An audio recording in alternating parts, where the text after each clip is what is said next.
You're listening to Inside Eyes, and I'm your host, Laura Mae Northrup.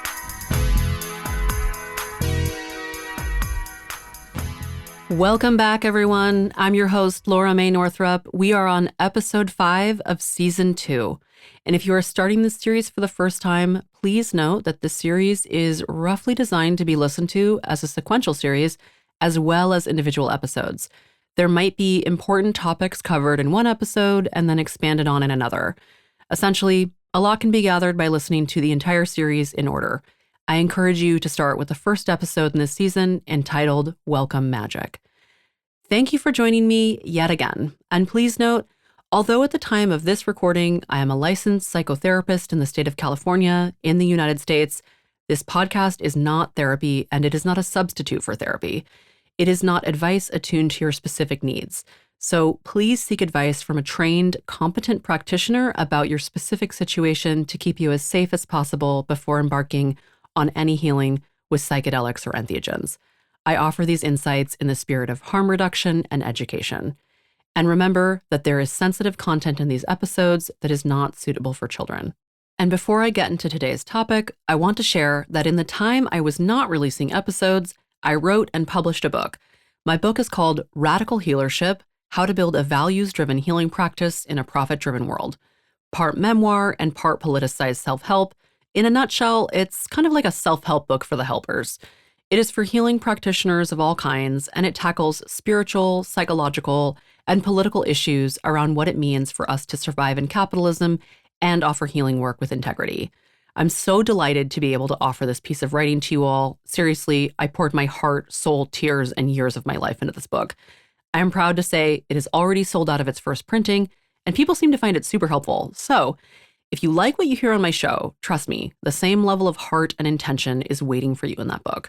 If you are considering becoming a healing practitioner, or you already are one, but you want to rethink how you walk your path, you can order it anywhere books are sold. Again, it's called Radical Healership: How to Build a Values-Driven Healing Practice in a Profit-Driven World. And of course, I want to encourage you to buy it from your local independent bookstore and then run to the internet and leave a review. Okay, on to today's show. There is a lot to say about journey preparation, so this section of the series is in 2 parts. This episode is part 1, and the following episode is part 2.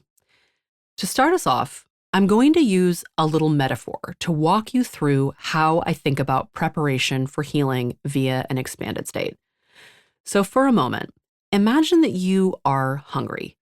You are hungry for something that you think you're going to get from the experience of doing a journey with a plant or chemical that expands your state of consciousness.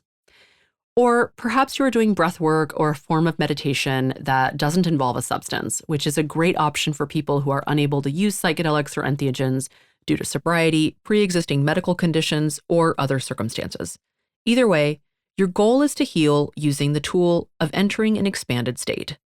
And we can think about the thing that you want to get as the main meal, the main course.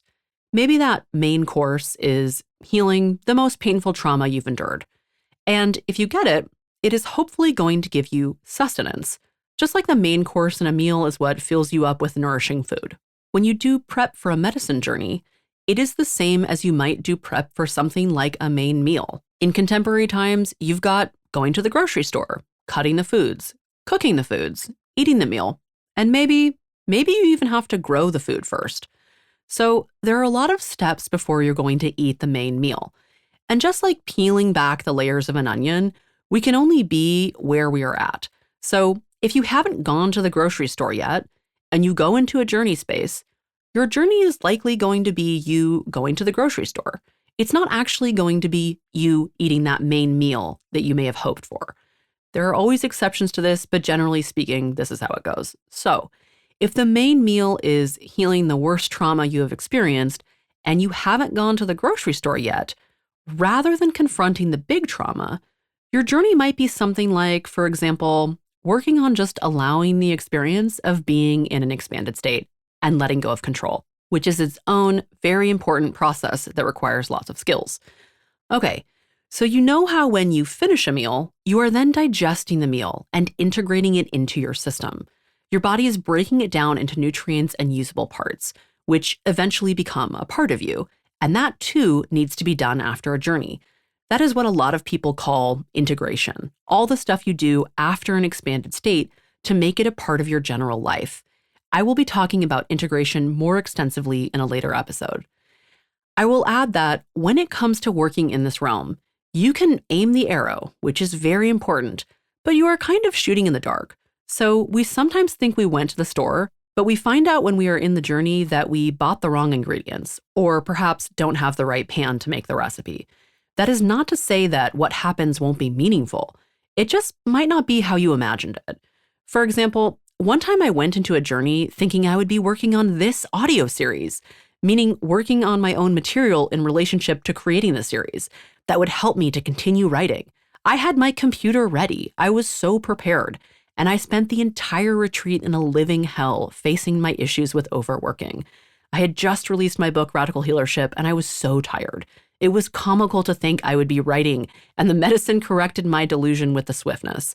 The integration of that was almost a year of rest and accepting that I needed to only write again when I really had the energy, a very different outcome from my expectations. So, let's say that you want to go in and heal the most painful trauma you've experienced. Let's say that you experienced a sexual assault and you want to finally go in and process it. But let's say that 3 weeks prior to your medicine journey, you are really preoccupied with a conflict at work, and it consumes quite a bit of your focus. You find yourself thinking about it when you wake up. You talk to most of your friends about it. Maybe you even seek out some resources on workplace conflict. When you go into the journey, that is what you have prepared yourself to work on. All that focus and conversations with people in your life was you going grocery shopping. The likelihood that you will journey about the thing that you have focused all your attention on for the last several weeks is high. I don't know of any research studies that prove this, and there are always exceptions, but this is my opinion based on my observations. A big part of prep work is actually just giving some focused attention on whatever it is that you want to work on in the journey space. And it is also peeling back the onion layers. So let's say that you need to peel back 7 onion layers to get to the part where you actually process the trauma. If you don't do any of that peeling back before the journey, you are probably going to spend the journey doing the peel back. In our meal metaphor, where the main meal is the big trauma, that would be sort of like spending your journey going to the store to get the food, but you aren't going to cook the food yet.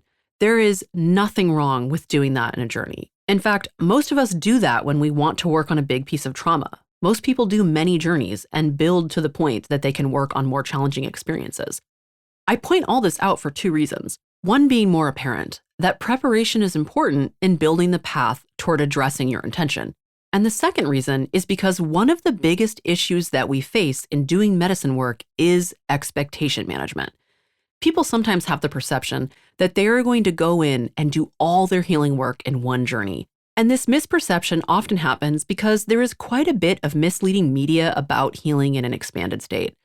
Some of the people who have really intense stories that we are very moved and inspired by are on platforms like YouTube or other forms of social media and making testimonials about how they did the most deep healing work of their life in one session. If you have watched any of these, sometimes the person is so fresh off the experience that it is reasonable to deduce that they may even still be high. For example, making statements like, "Last night, I did the most incredible journey of my life, and I woke up this morning and I had to make a post about it." But we aren't getting enough information about what went into the journey or what their life is like now to really determine if that one journey was actually that life-changing. It is important to remember that people are not making online testimonials or big public statements about journeys where all they did is work on the art of saying no to someone they care about. But that is something people do a lot of. That is some of the getting ready to make the meal. Being able to say no is a powerful skill, and it could be the processing of the trauma, but it could also be simply a single step in processing the trauma.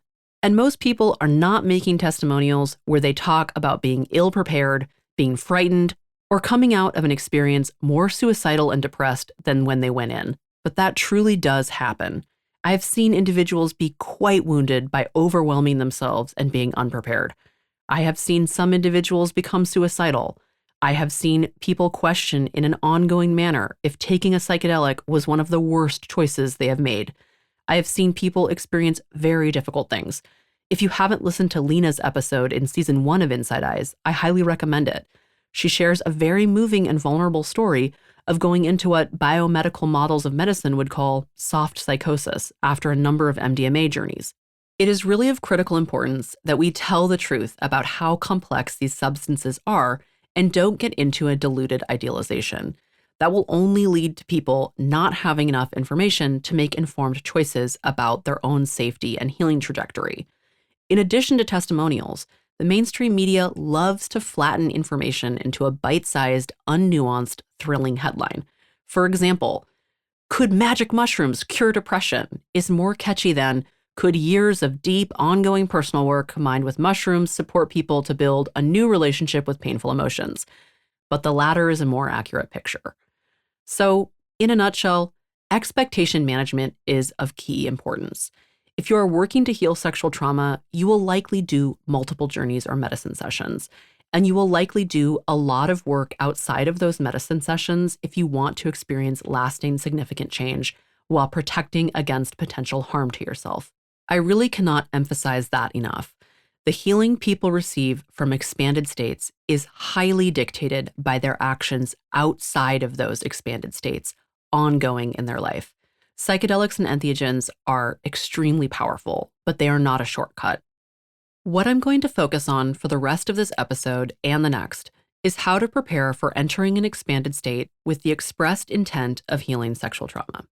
And for some context, I'm very into preparing, and I encourage everyone to prepare for the worst. So maybe, just maybe, you will be one of those rare people who manages to heal sexual trauma with medicine journeys that are pure bliss. And if that is you, congratulations. You basically won the lottery, because that is quite rare. I recommend preparing to be one of those people who has journeys that are pure hell, so that if that is you, you will have the tools to take a walk through the underworld. Before I get into tips and tools, I'm going to break down my way of thinking about preparation a little further, so you have the basic underlying theory of what I will spend the rest of this episode and the next talking about. People say the word integration so much that it is starting to feel like it's a magical, mystical, indescribable, and possibly unknowable process. And in ways it is, but here is what I think. A lot of people use the term integration to imply that you do some work after the journey to bring it back into your life. And other people say integration includes preparation. Well, I am super practical, and I like things to be easily understood. So I use the term preparation for the things you do before a journey, and integration for the things you do after a journey. And you might be doing a lot of the same things for prep and integration, but these words are indicating what part of your process you are in. So, how I hold it, preparation is, and I'm going to list these first and then explain them. 1, focused attention on the intention. 2, building capacity to tolerate feelings. 3, building capacity to tolerate your intention. 4, building capacity to suffer. 5, embracing patience and expectation management. 6, building capacity to surrender, to not be in control. 7, learning to speak in mythopoetic language. 8, learning to follow the impulses of the body. 9, having safe enough community to return to or to live in general. And 10, some form of cleansing. So let's start with 1, focused attention on the intention. I just gave an example of this, but to reiterate, this means allowing yourself to think, feel, talk about, meditate on, and generally spend ample time focusing on the thing you want to work on in your journeys. You are prepping your psyche by saying, here is the issue and goal. And if you hold a larger spiritual lens, you can also consider that with this focus, you are prepping all the unseen forces in your life with your prayers, letting them know what type of healing you are calling in and what type of support you are asking for.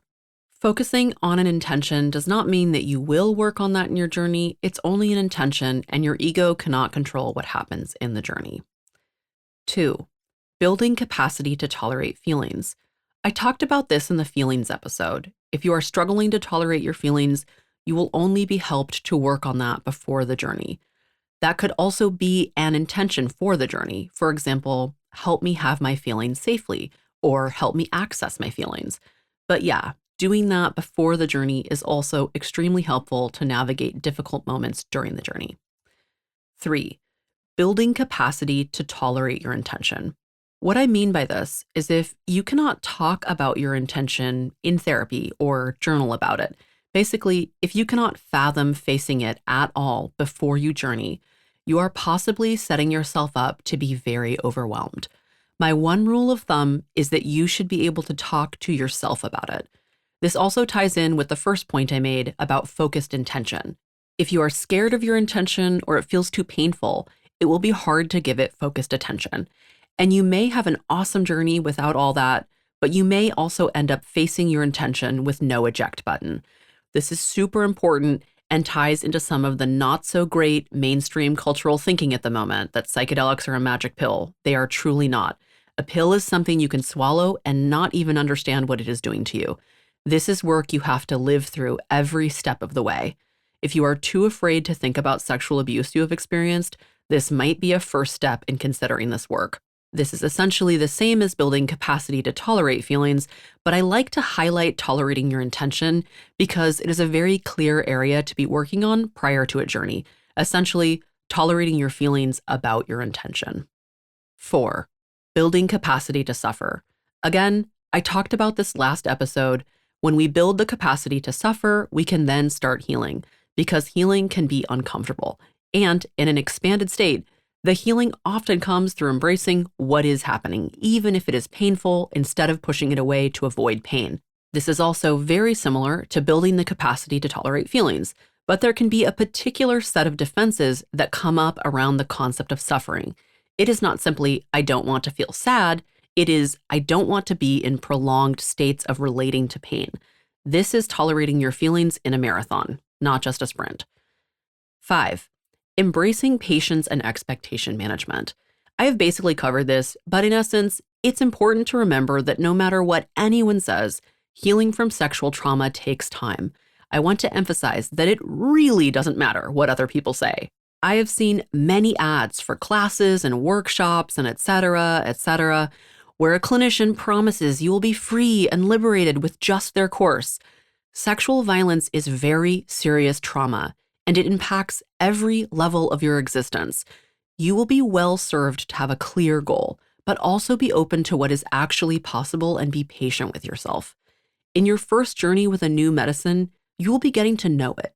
You are going over to its house for the first time. You don't go into a stranger's house and immediately trust them, and a similar thing happens in medicine spaces. Often people desire healing so intensely that they fantasize the medicine and the guide are safe and they will drop right into profound work without much lead up. But actually, trust is something that we earn and grow with others, not something we extend upon meeting. And if you have a traumatic experience of someone breaking your trust, this is even more essential. So, in your first session, you may not be doing super mind-blowing work unless you consider gently growing trust and getting to know this new space you're in mind-blowing, which I think it really can be awe-inspiring if you lean into it. 6, building capacity to surrender, to not be in control. Learning to surrender to the experience, allowing yourself to be out of control, this is critical and often very difficult for sexual trauma survivors. I will talk more about this in part 2 of Journey Prep, the next episode. 7, learning to speak in mythopoetic language. That might sound like something you have never heard of, but rest assured, I will speak more about this in part 2 of Journey Prep as well. 8, learning to follow the impulses of the body. This is something I will discuss in the next episode, where I explain some elements of somatic theory and how following the impulses of the body plays a role in healing. 9, having safe enough community to return to or to live in general. This is of critical importance, and I will speak about this in the episode on isolation. 10, some form of cleansing. Depending on the medicine you are using, there may be an involved preparatory protocol for cleansing your body, physically and possibly spiritually. Sometimes that includes excluding certain foods, medications, or behaviors. In the most basic of ways, people often do some cleansing by simply not consuming other substances for a day or some days before their journey. Cleansing can also include things like getting enough sleep, preparing your life by cleaning your house, ensuring that when you return to your life, your schedule is, quote, clean and you are not rushing into a work meeting. Some folks have less room to spare around this with parenting, other types of caregiving, and financial duties. So just do your best. There are many more ways to prepare yourself, and depending on your spiritual practices, you may find other types of ritual meaningful. Okay, so moving on to some tips and tools. Most of the things I'm going to suggest are ones that are free of charge or quite affordable if they cost anything. And I want to make it super clear that I'm doing that on purpose. I want everyone to be able to access this healing if they are called to it. And I know that isn't possible because of the level of exploitation in our world. But if you are broke as hell, rest assured there are a lot of affordable ways to prepare for psychedelic healing. That is also why I created this series rather than put this information behind a paywall. You deserve to access this information. Where I live, in the United States, 11.6% of the population lives in poverty, according to the U.S. Census Bureau. The number is likely quite higher due to issues with how poverty is defined in the U.S. And the World Bank estimates that 8.5% of the world population lives in poverty. This number is wildly inaccurate, again, because of issues defining and measuring poverty. Some estimates suggest that world poverty is closer to 59%. In the field of psychedelic medicine, there is a lot of hype about how psychedelics are going to, quote, save the world. But how are psychedelics going to save the world when much of the world's population will not be able to afford access, and many people are struggling with basic needs, such as food and clean water? Within this field, as with all aspects of modern life, we need to apply a class analysis to our thinking. Otherwise, healing resources and concepts like saving the world are really in reference to the owning professional and ruling classes. Are we saving the world or attempting to imagine a reality where exploitation still exists and one class of people can be exempt from suffering the reality of it? Regardless of your financial state, you deserve to have your basic needs met and you deserve healing. I'm going to give a brief mention to psychotherapy, which is very expensive. Obviously, I am a psychotherapist, so I'm a little biased. But I have to say, therapy is really damn helpful. It is only helpful, however, if you go to someone who is a good fit. So be sure you honor your intuition about if someone is right for you. And if you cannot afford therapy in an ongoing way and you cannot access it through public services or insurance, a few ideas. There are often training clinics in larger towns and cities, and they often offer very reduced rates, and sometimes they offer telehealth. So you might be able to access therapy even if you live in a town without a training clinic. You can also try your hand at asking a therapist to see you for a reduced rate or pro bono for a set period of time. Most clinicians cannot afford to work for free or a very low rate in an ongoing way, and so they may say no to working with you if you need a lower rate for an indeterminate amount of time. But approaching someone with an ask such as, hey, I'm going to do some psychedelic work. I would like to do 2 months of therapy beforehand. Could you agree to a very reduced rate for only 8 sessions is something more clinicians can agree to. I will also throw out there that if you have a lot of money and could say, spare some of it, and if you have a really great integration therapist or psychedelic therapist, you can always offer to sponsor someone. Like you can cut your therapist a check so they can offer someone else time-limited therapy for free who may not have had it otherwise. Or you can donate to an organization that is offering services to people who are low income. Okay, so moving on from therapy. The next tool I want to talk about is meditation. I know. Everyone says meditate. You know why? Because it's really helpful. In my clinical work, people regularly and desperately ask me if there is anything they can do to increase their healing, to get over the obstacles in their life, to decrease their suffering, etc. I mean, people will sit there and say, Laura, is there anything I can do? I cannot count how many times I've been asked this question over the course of my career. And sometimes I say, if there was something you could do for 10 minutes a day that would change your life, truly, it would be a game changer in your emotional world. Would you do it? At this point, people are usually like, oh my God, yes, what is it? And I say, meditation. And people are usually disappointed because the question wasn't actually, what should I do or how can I heal? It was, how can I heal immediately and without discomfort? Well, I have been very committed to understanding how healing works for quite some time now. And I have to say, It is never pain-free and it doesn't happen very fast. However, meditating for 20 minutes today may not change your life, but try setting a longer goal. What would life feel like if you meditate for 10 to 20 minutes a day for the next year, or even for the next month? Where will you be then? Often sexual trauma survivors struggle to imagine what life could be like when they have done more healing, which makes sense. If you spend a lot of time dissociated or full of anxiety or both, or if you've been suffering for years, it is hard to imagine what life could be like after a lot of healing. And then it is hard to be motivated to try out painful things. One of the essential elements in healing is honestly just faith, buy-in, being a believer. If there isn't much faith, there isn't much motivation to heal. Faith can be hard to come by. Some people have it naturally, some people come to it out of desperation, some people fake it till they make it, and some people never find it. If you're struggling to commit to your healing work, you might ask yourself if you need help having some faith that this stuff actually works.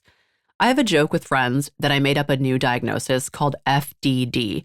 It's faith deficit disorder, aka suffering from childhood trauma.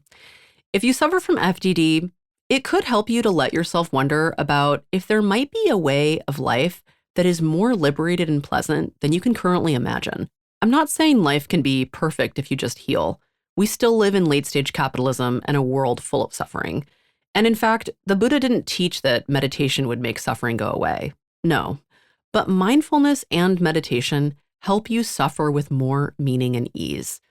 There is no life without suffering, unfortunately. We cannot escape our own humanity. As I talked about last episode, it's about learning to suffer with meaning in a manner that leads to the cessation of suffering, rather than suffering in a way that leads to more suffering. So yeah, basically y'all, the Buddha had it dialed in. Seriously, please hear me out, because I'm not trying to convert anyone, but I would be remiss not to point out the entire system of thinking that goes along with mindfulness and meditation.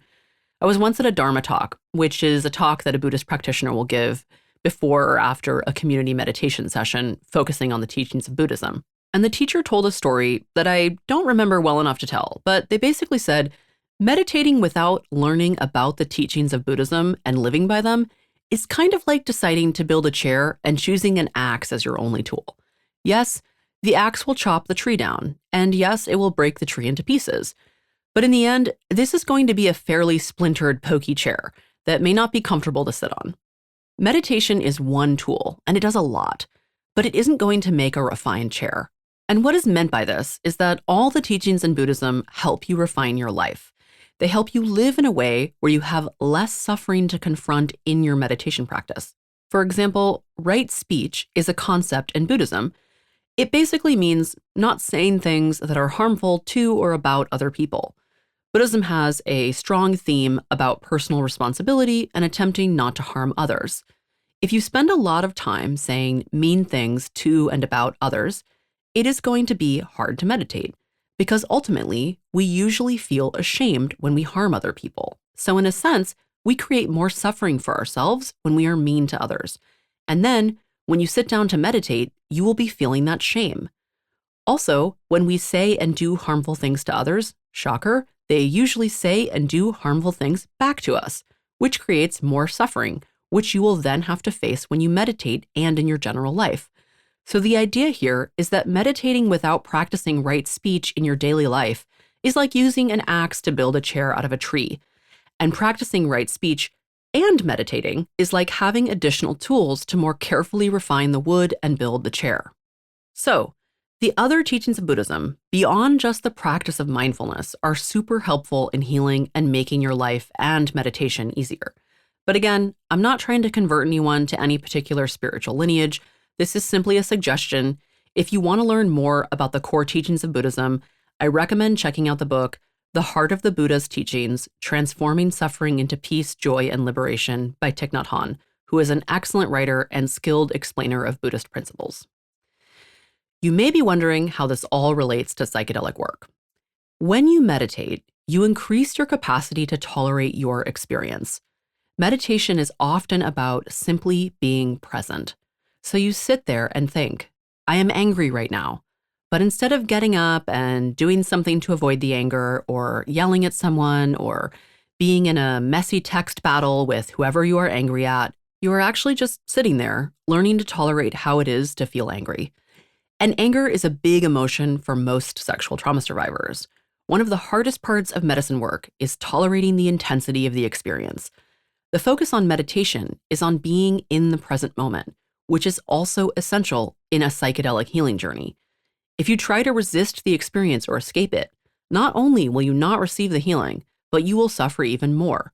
I will talk about this more later, but for now, the key point is meditation is the practice of being present in your embodied experience, and you will be doing the exact same thing in a psychedelic journey. And so it can be an excellent way to practice for the journey.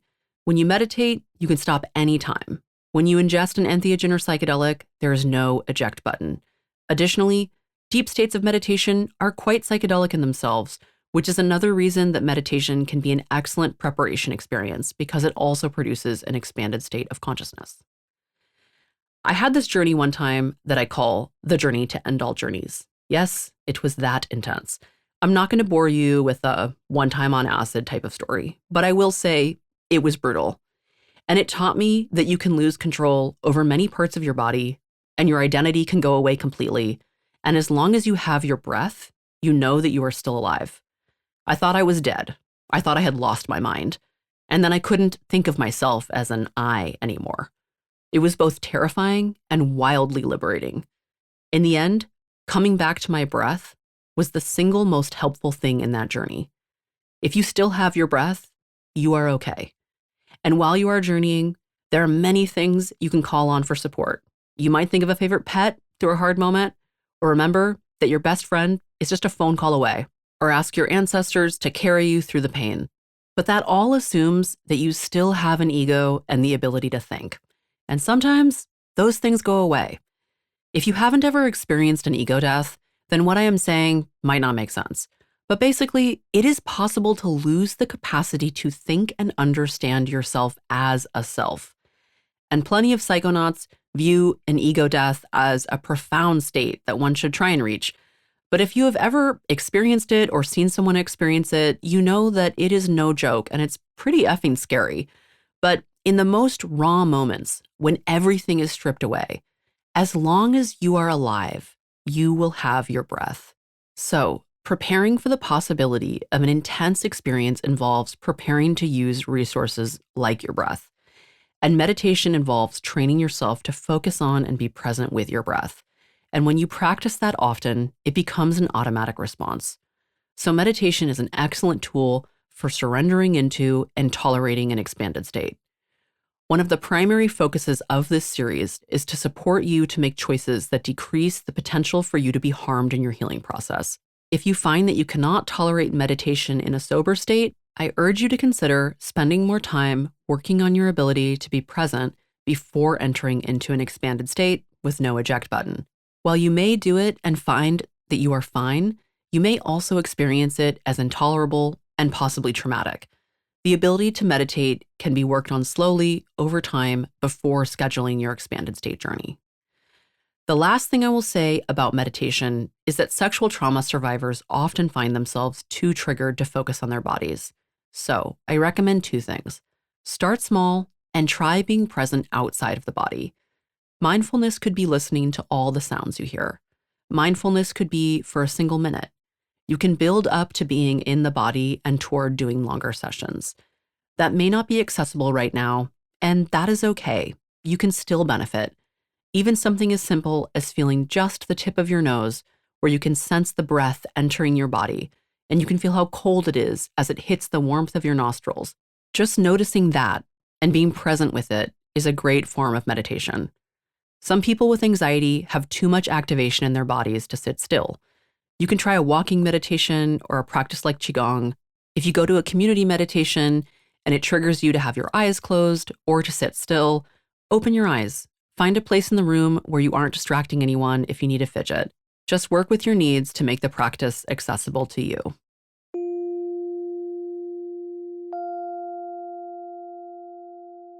The next tool I want to talk about is journaling.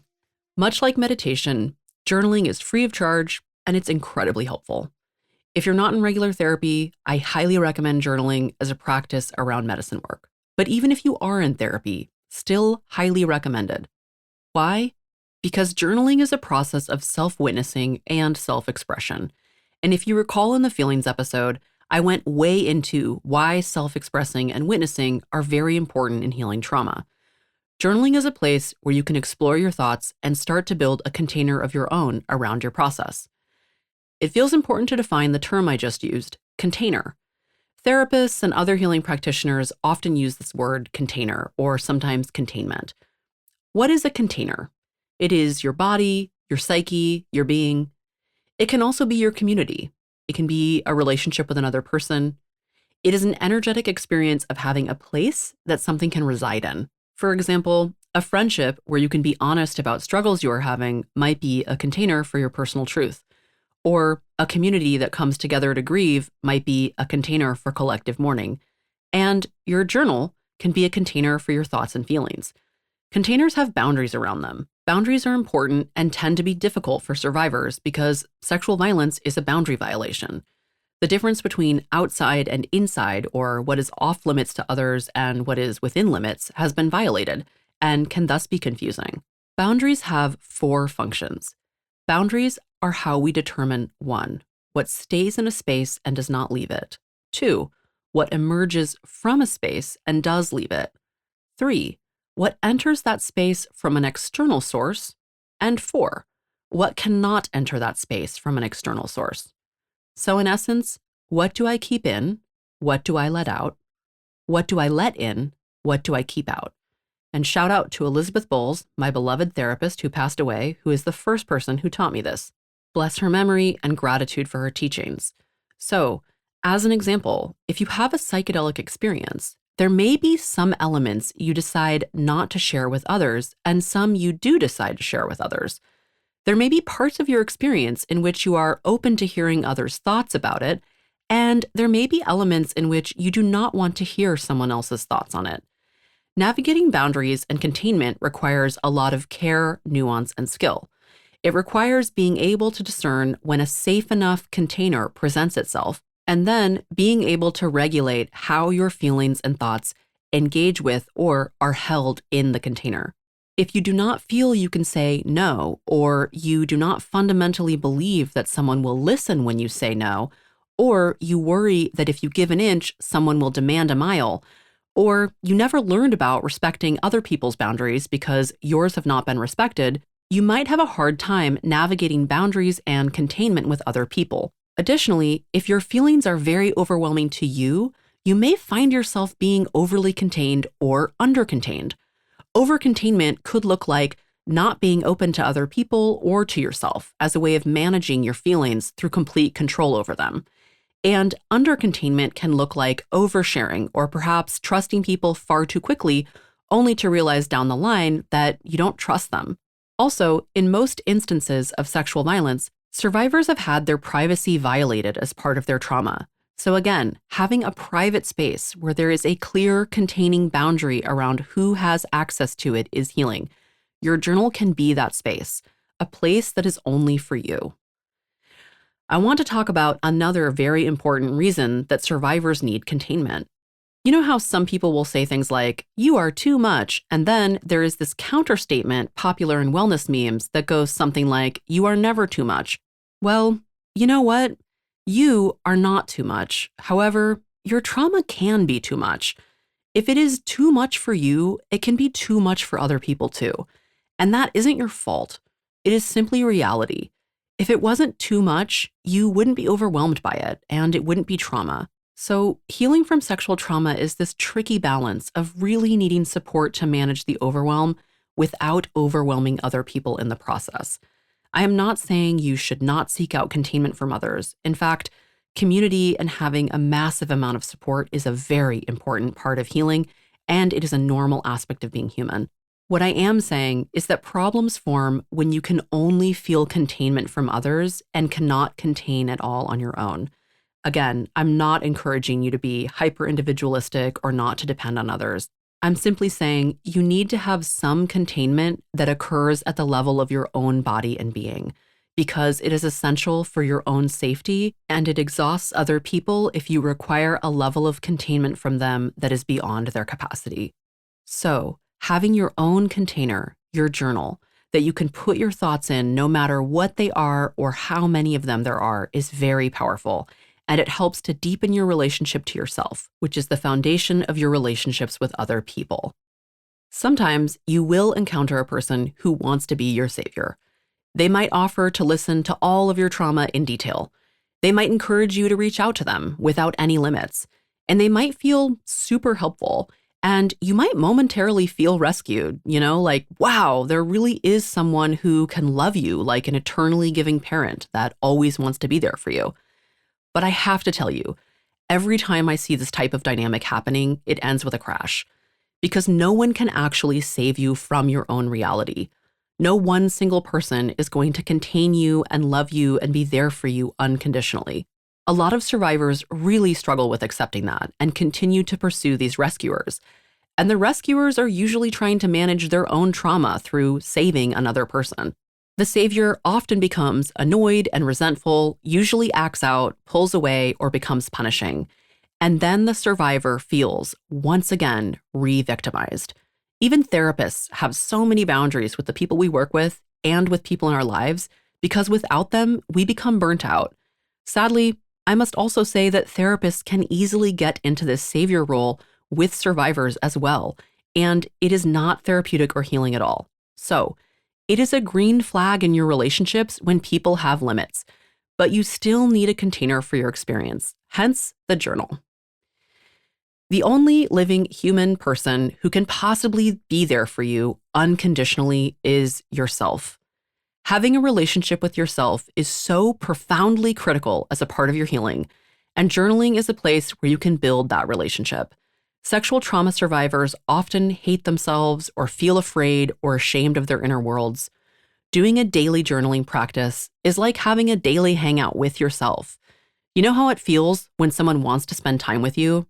It feels good. You feel valued and important to the other person. Spending time journaling and focusing on your thoughts or feelings is a way of showing yourself that you care about yourself. Some people spend so much time escaping themselves that it is very unusual to do this, to actually get interested and curious about your own inner world. And when you are in an expanded state style journey, it is possible you will not be able to turn away from yourself, and that can be intense and uncomfortable. So it can be good to build up the ability to stay with yourself before you embark on a psychedelic journey. Journaling is a form of prepping the psyche for your psychedelic work. In my opinion, you will get more out of your journeys if you prep your psyche. Simply journaling on the same topic, the issue that you want to work on, helps to focus you so your psyche is ready to collaborate with whatever medicine you imbibe. The work has already started when you journal and peel back the first layer of the onion. The journal is a slow practice. You can write and unfold at whatever pace feels manageable, which I'm highlighting because sometimes in the journey space, the level of unfolding can be more intense, more rapid, and sometimes overwhelming. It is good to get a lot of practice peeling those onion layers back as much as possible before doing it in a more rapid and intense manner. Your journal is an alchemical cauldron where you can take experiences from being fragmented, confusing, or opaque to integrated, understood, and clarified. 2 more things about journaling. 1, sometimes the people you rely on the most are not available, but your journal almost always is. There may be moments when you really need someone, and no one can answer your calls. It could be the middle of the night. It could be that everyone is simply busy. It could be that you are struggling to find enough community. Whatever the reason, a very cool thing about journaling is that it is almost always available. All you need is a way to write. It could be a borrowed pen and a napkin. It could be the back of cardboard packaging and an eyeliner pencil. As long as you have a writing implement and a surface, you can do it. And 2, journaling is a document of self over time, which can help reality test self-perception. When you have serious healing to do, it can sometimes feel like nothing is changing because even though you have done a lot of healing work, you may still be suffering and there may still be a lot more to do. Journaling can help you look back and see, I am healing. I can see that. I made a document of it. Things are not the same as they were a year ago or 3 years ago. This can also be helpful if you are a person who struggles with being dissociated. You may sometimes have difficulty recalling your life and how much work you have done or how you felt about certain things, or even knowing what happened. It can be helpful to have a document you can go back to and know how you felt at the time or what your thinking was. All right, this episode was a long one, and we will leave it there for now. A reminder, this is part 1 of 2 episodes on journey preparation, so we will dive right back in where we left off, focusing on more aspects of preparation in the next episode. I wish you all some grace and courage wherever you are at in your life today. If you want to support the show, please rate it on whatever podcasting app you use and consider sharing this episode with people who may benefit. Thank you so much for supporting this work. I teach occasional classes, offer group and individual consultation to clinicians around the world, and provide psychotherapy to people located in California. If you are curious about my offerings, you can find more information and contact me via my website, lauramainorthrup.com. And here's where I give out my social media handles, but I want to say a little something about social media. You only see what ends up being popular enough to come into your feed the days that you look at the app, an app that is controlled and censored by capitalist elites. If you want to ensure you hear about ways to work with me, learn from me, or get healing support, join my email list. I send very few emails, like maybe 5 a year. You can find it on my website, lauramainorthrup.com, or there's a link in the show notes. And if you want to see memes and leave things up to social media fate, find me on IG, @LauraMayNorthrup. And don't forget, I have a new book out, Radical Healership. Check it out, link in the show notes. Okay, until next time.